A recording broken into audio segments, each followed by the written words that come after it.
আসসালামু আলাইকুম। সকলকে স্বাগতম নতুন আরেকটি ভিডিওতে। আজকে একটা গুরুত্বপূর্ণ বিষয় নিয়ে আলোচনা করব। একজন প্রশ্ন করেছেন যে কিভাবে ইংরেজি বলা শুরু করব। এটা অনেক গুরুত্বপূর্ণ একটা প্রশ্ন। আমি যে ইংরেজিতে কথা বলি, আসলে আমি কিভাবে ইংরেজি শুরু করলাম, কিভাবে আপনিও ইংরেজি শুরু করতে পারবেন, এই বিষয়টা আজকে আপনাদেরকে সহজে বলার চেষ্টা করব।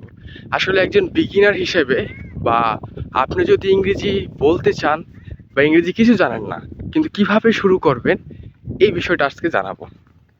সর্বপ্রথম আপনাকে মাথায় রাখতে হবে, আপনি আপনার মাতৃভাষা অর্থাৎ বাংলা যেভাবে শিখেছেন ঠিক একইভাবে আপনাকে ইংরেজি শিখবেন। কারণ আপনি ইংরেজিতে স্পিকিং করতে চান। যদি আপনি ইংরেজিতে ভালো রাইটার হতে চান, ভালো লিখতে চান, সেই ক্ষেত্রে আপনাকে গ্রামার বিষয়গুলো জানতে হবে। বাট শুরুতে আপনাকে স্পিকিং ভালোভাবে আয়ত্ত করতে হবে যদি আপনি স্পিকিংয়ে বা ইংরেজিতে কথা বলতে চান। সকলেরই, আমাদের দেশের অধিকাংশ মানুষ ইংরেজিতে জাস্ট কথা বলতে পারলেই হয়েছে, বা কথা বলতে পারলেই এনাফ। আর যদি ভালো অ্যাডভান্স শিখতে চায় তাহলে তাকে গ্রামারের সাহায্য নিতেই হবে। কিন্তু প্রশ্ন হলো, কিভাবে আপনি শিখবেন? আমাদের আশেপাশে কেউ তো আর ইংরেজিতে কথা বলে না। সেজন্য আপনাকে ইংরেজির কিছু বেসিক জিনিস জানতে হবে। যে ইংরেজির টেন্স সর্বপ্রথম আপনাকে জানতে হবে। এখন টেন্স যদি জানতে যান, আমাদের মধ্যে সকলের একটা ভুল ধারণা যে মনে হয় টেন্স হয়তো বা স্ট্রাকচার জানতে হবে, এই সাবজেক্ট ভার্ব এগ্রিমেন্ট ইত্যাদি অনেক বিষয় চলে আসে। কিন্তু প্রকৃতপক্ষে আসলে যদি চিন্তা করেন, এত কিছু জানার প্রয়োজন নাই। কেন প্রয়োজন নাই, আমি একটু বসে আপনাকে বিস্তারিত বলছি। আমি যখন মাদ্রাসার শিক্ষার্থী ছিলাম, তখনও আমার স্যাররা এগুলো শিখিয়েছে টেন্স, কিন্তু মাদ্রাসার জীবনে আমি টেন্স আসলে পুরোপুরিভাবে শিখতে পারিনি। এর কারণ হলো, আমার কাছে যে স্ট্রাকচারগুলো বলা হতো আমি আসলে ঠিকভাবে বুঝতে পারতাম না। কিন্তু আপনি চিন্তা করেন, স্ট্রাকচারটা শেখার চেষ্টা করবেন। হ্যাঁ, কিছু কিছু ক্ষেত্রে স্ট্রাকচার প্রয়োজন বোঝার ক্ষেত্রে। এখন এক এক মানুষ এক একভাবে এক একটা জিনিস বুঝে। আপনার কাছে যেটা মনে হয় আপনি সেইভাবেই শিখবেন। টেন্স নিয়ে আমার ব্যাপক ভিডিও রয়েছে। টেন্সের একটা প্লেলিস্টই রয়েছে। অ্যাক্টিভ ভয়েস হয়ে থাকে আর প্যাসিভ ভয়েস টেন্স। প্রত্যেকটা বাক্য অ্যাক্টিভ প্যাসিভ হয়ে থাকে। সর্বপ্রথম আপনি অ্যাক্টিভ ভয়েসটা শিখবেন। এছাড়া ইউটিউবের অনেক ভিডিও রয়েছে টেন্সের।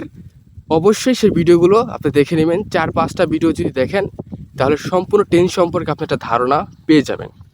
অর্থাৎ টেন্স শিখলে বা টেন্স যদি জানেন, তাহলে আসলে কীভাবে বাক্য তৈরি করতে হয় এই বিষয়টা আপনি খুব ভালোভাবে জানতে পারবেন। অথবা ছোটো ছোটো বাক্য বা ইংরেজির বাক্য তৈরি করার মূল উদ্দেশ্য হলো টেন্স ভালোভাবে জানা। এখন টেন্সের 12টা রূপ থাকে, 12টা স্ট্রাকচার: প্রেজেন্ট, পাস্ট এবং ফিউচার। এবং প্রেজেন্ট, পাস্ট, ফিউচারের 3টি করে ভাগ থাকে, 3-4-12। আপনাকে 12টা জানার কোনো প্রয়োজন নেই, 8 থেকে 9টা জানলেই হবে। যদি আপনি মনে করেন আমি 12টাই জানবো বা 12টা আমার শিখতে হবে, তাহলে আপনি শিখতে পারেন, সেটা অসুবিধা নেই। মূলত 12টা আসলে বাস্তবিকভাবে ইংরেজি বলার ক্ষেত্রে 12টার কোনো প্রয়োজন নাই। যেরকম present indefinite continuous perfect, perfect continuous প্রেজেন্টের ক্ষেত্রে, পাস্টের ক্ষেত্রে পাস্ট ইনডেফিনিট, পাস্ট কন্টিনিউয়াস, ফিউচারের ক্ষেত্রে future indefinite, future continuous. That's enough. এই 4, 6, 8, এই 8টা টেন্স যদি আপনি ভালো করে জানেন, ইটস ওকে। আরেকটা বলে রাখি একটা বিষয়, যেহেতু ইংরেজি একটা ভাষা, এটা কোনো মুখস্থ কোনো বিদ্যা না যে আপনি মুখস্থ করে ফেললেন আপনি শিখে গেলেন। আপনি যেরকমভাবে বাংলা ভাষা বলছেন ঠিক একই রকমভাবে আপনি ইংরেজি বলতে হবে। ইংরেজি ভাষা আপনাকে প্রতিনিয়ত বলতে হবে। আপনি টেন্স শিখছেন, এর অর্থ এই না যে আপনি ইংরেজি শিখে গেছেন। আমি আপনাকে কিছু উদাহরণ দিচ্ছি। যেরকম আমি এখন ভিডিও বানাচ্ছি, এটা ইংরেজিতে বলা হয় I am making the video now, মানে এখন আমি ভিডিও বানাচ্ছি। এই বাক্যটা আমি কীভাবে পারলাম? আমি জানি বাক্যটা চলমান প্রেজেন্ট কন্টিনিউয়াস টেন্স, আর প্রেজেন্ট কন্টিনিউয়াস টেন্সের সাথে সাবজেক্ট অ্যামিজার প্লাস ভার্বের সাথে আইনজি যুক্ত হলে হয়ে যায়। এখন আমি এত দ্রুত কীভাবে বললাম? কারণ আমার প্র্যাকটিস আছে, আমি এটা জানি, আমার এটা ভুল হবে না। যখন আমি নতুন শিখেছি তখন আমারও ভুল হয়েছে, আমি বলতে পারিনি। আপনি যখন টেন্স শিখবেন, টেন্সের পর আপনাকে শিখতে হবে বা শিখবেন মডাল ভার্বগুলো। Can, could, may, might, ought, to, need, dare, এরকম 12 থেকে 14টা। জাস্ট এর ব্যবহারটা শিখবেন। মডাল ভার্বের মজার বিষয় হলো, মডাল ভার্ব যেটা থাকুক না কেন, সাবজেক্ট যেটা থাকুক না কেন, মডাল ভার্বের পরে বেস ফর্ম বেশি।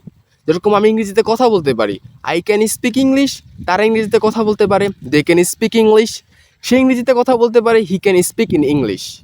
তো তো এখানে মজার বিষয় হলো যে কোনো মডেল ভার্বের সাথে জাস্ট ভার্বের বেস ফর্ম ব্যবহার হয়।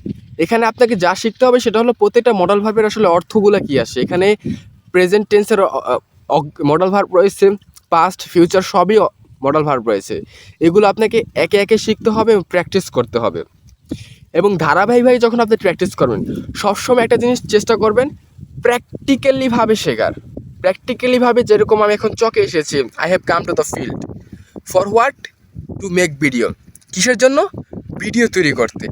এরকমভাবে যদি আপনি প্র্যাকটিক্যালিভাবে আপনি বলার চেষ্টা করেন, ইংরেজি আপনি খুব দ্রুত বলতে পারবেন ইনশাআল্লাহ। ইংরেজি আপনি যদি আসলেই শিখতে চান আপনাকে প্র্যাকটিস করতে হবে। প্র্যাকটিসের বিকল্প কোনো কিছু নাই। আর প্রতিনিয়ত আপনাকে ভোকাবুলারি শব্দের অর্থ জানতে হবে।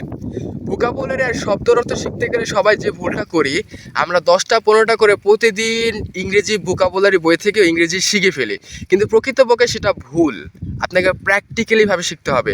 আপনি যখন কোনো কিছু বলতে যাবেন এবং তখন একটা বাক্য বলার জন্য বা একটা বাক্য জানা না থাকার কারণে যখন ভুলে যাবেন বা বলতে পারবেন না, তখন আপনি সেই বাক্যটা শিখবেন এবং তখন আপনি সেটা ইউজ করার চেষ্টা করবেন। প্রকৃতপক্ষে একটা ভাষা শিখতে হলে এইভাবেই শিখতে হয়।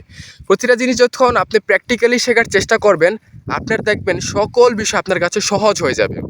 আশা করি যে ভদ্রলোক বলেছে কিভাবে ইংরেজি শুরু করব, সে আমার উত্তরটি পেয়েছেন। এবং ইংরেজি যারা শিখতে চান অবশ্যই ভিডিওটি কাজে লাগবে। এই ভিডিওটি দেখার সাথে সাথে আপনারা টেন্স শেখা শুরু করে দিন। আমার ইউটিউব চ্যানেলে টেন্সের প্লেলিস্ট আছে, প্রত্যেকটা টেন্সের পুঙ্খানুপুঙ্খভাবে বলা হয়েছে।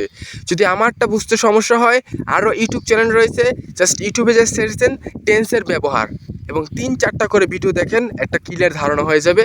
প্র্যাকটিস করেন। আপনাদের জন্য শুভকামনা রইল। ইনশাল্লাহ you can also speak English one day like a native speaker. See you next video. আসসালামু আলাইকুম।